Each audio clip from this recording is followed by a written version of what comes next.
Last class we started with that intro part for transfer of property. Now related to that, right, like we discussed about conditions for valid transfer. So related to that we have same, like some provisions are similar, so we'll study that part.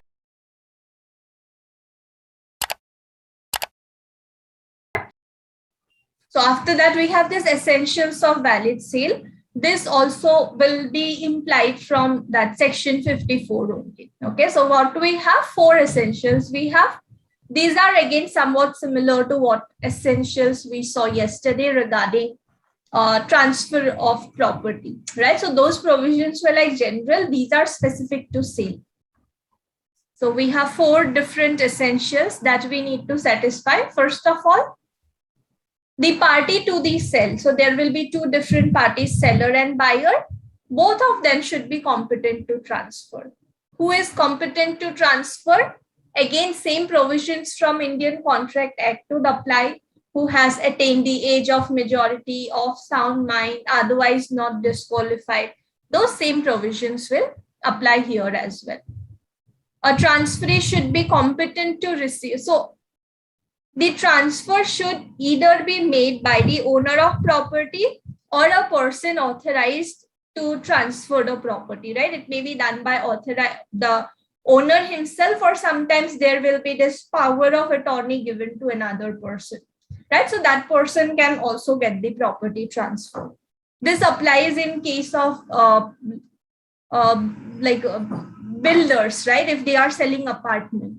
So there may be like a big area of land that a person is having, and that person has given contracted with a builder that you can construct apartments here, and you need to give maybe 5 apartments to the owner. Remaining ones you have the right to sell it, right? So in that case, owner can say that yes, these 5 plots are remaining with me, but I'm giving you power of attorney that on my behalf you can sell these plots also, right? So like that also it can be done. So that would be like an authorized agent. So that person can also do. Whoever is doing, they should have these 3 conditions. They should be competent to contract basically.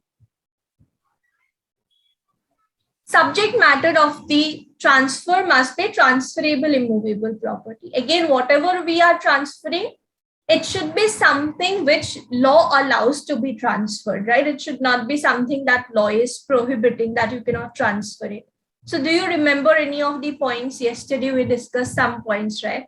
These are something that we cannot transfer with regard to any sort of transfers that applies. Some 8 points were there.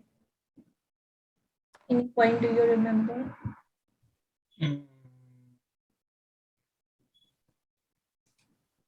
No, ma'am.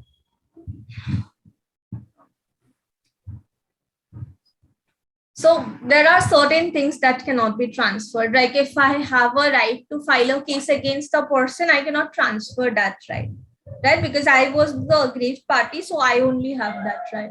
Then right to weigh cannot be transferred. Pension, salary, stipend, right? Right of re-entry. Okay. No, I got it. Spec succession, all easement, all those were included, right? So those same things also would apply with regard to sale also. You cannot sell these rights also, right? Because they are restricted somewhere or the other, or it's a personal right of a person that only that person can enjoy. So these again would apply here also. You cannot transfer it. So there is one more addition here. It is statutory prohibitions on transfer of interest. If there are certain restrictions imposed by some statute, that also you cannot basically transfer. So there was this case, official assignee of Madras versus Sampath. So in this case, court held that when a mortgage is executed by a heir, it is void even though the heir subsequently acquires the property. Like yesterday we discussed, right? There is a concept called spec succession. Like based on the succession laws, who is on that, like next top level person who will be acquiring the property, right? So there will be this list of people. So if we know for sure after death of this person, this one is only going to acquire the property. but that is just like something that would take place in future, right? Right now, this person is only owner. So this one cannot enter into any sort of mortgage deed saying that I will acquire a property subsequently. Like that, they cannot basically enter into a contract, right? So transfer of property subject to spec succession is void. That later on I would acquire the property anyway. So now only I'm giving this on mortgage or something. That would not be valid. Till someone is owner, that person would only have the sole authority of dealing with the property basically, right? So these are the restrictions that are imposed. So it should not fall under any of these. It should be like a property which can be freely transferred also. That is the second condition. Thirdly, the consideration for sale must be paid, promised, part paid or part promised. This already we discussed, right? When it's in terms of money, they may pay the entire amount, half payment, or it may be promised partly or fully. This already is there in section 54 only, right? So this would also come under the essentials.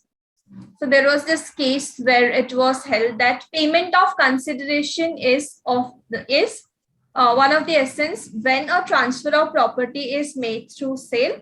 The time of payment of consideration is not material. Consideration may be promised or paid at a future date also. So when are you making the payment? Is it before you get the possession of the property, or is it after you get possession of the property? That is not material. That will be decided between the parties.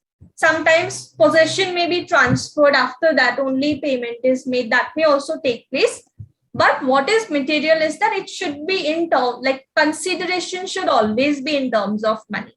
So when consideration is one of the essence when we are talking about transfer of property with regard to sale, but time of payment of consideration is not material. That will be decided and agreed upon by the parties individually. Court would not have a say with regard to it. Court would not interfere in that matter.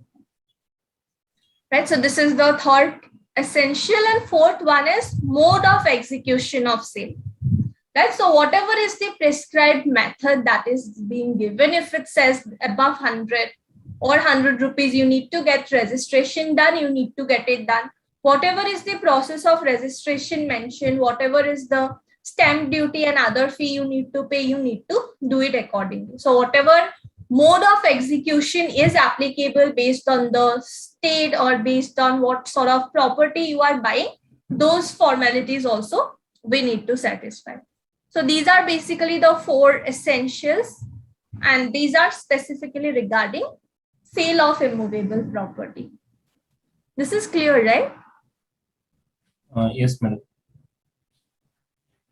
So these Madam, also, yeah. Mode of execution of sales, can you just Mode of execution, yeah. So these also are, like given directly or indirectly. Like, in the form of registration only, it should be transferred. Is it something like that?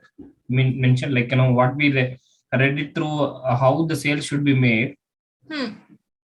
How the sale should be made if the property value is more than 100 rupees. In case of tangible asset, it has to be registered. So that is the what this essentially is talking about, right? Yes, yes. And also if they are saying that, like this much of would be the, stamp duty, whatever other provisions would apply based on some registration act, based on some other rules applicable, whatever is the formality applicable, you need to follow that. That is basically that only. Mode of execution of sale, how you will get the sale done ultimately, right? So whatever is the formality you need to satisfy. Basic thing mentioned here is that registration is needed. So you will do it accordingly.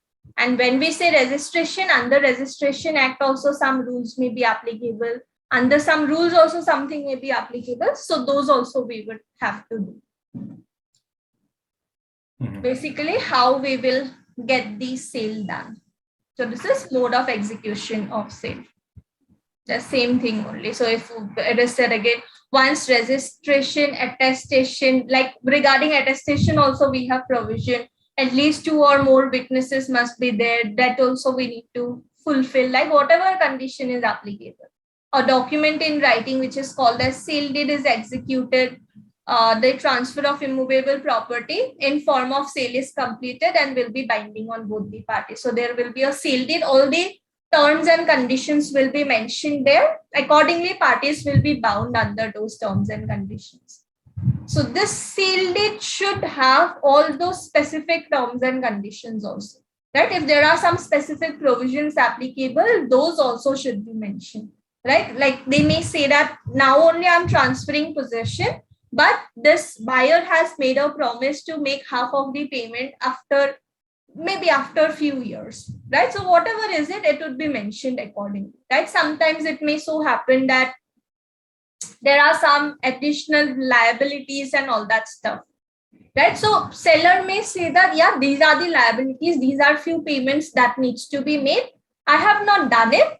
You get the property transfer and you make those payments, right? So what buyer would do is whatever was the negotiated price, right? He would pay a little less from that, right? You would basically deduct that amount and buyer can clear those dues. That also needs to be mentioned. So whatever will be the specific provisions, everything will be mentioned in the sale deed.